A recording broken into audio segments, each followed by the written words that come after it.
Welcome to the Daily Digital. This video is all about website security and SSL certificates. Have you ever noticed in your browser's address bar that sometimes the protocol starts with HTTP and other times it starts with HTTPS? Well, the S means that the website you're visiting is secure. What is SSL? SSL stands for Secure Socket Layer.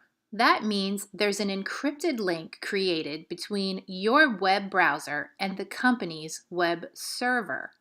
A lot of new bloggers and business owners who don't sell a product directly on their website when they're first starting out don't always want to pay the extra money for an SSL certificate.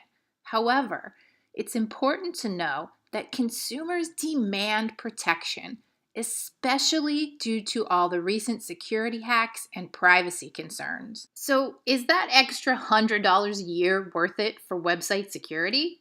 82% of people close the browser if they don't see the lock button.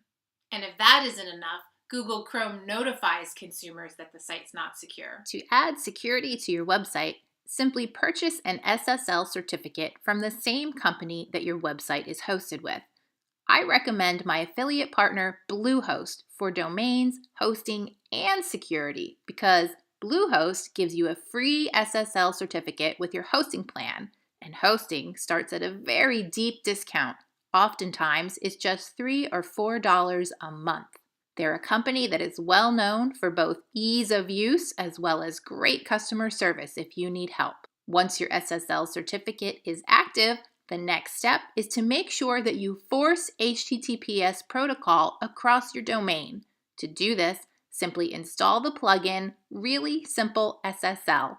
That plugin will take all of your existing files and convert them to secure files. I hope you enjoyed this video. Be sure to hover over my name in the lower right-hand corner of your screen and click that subscribe button so you don't miss out on my best free tips to help you grow your business online.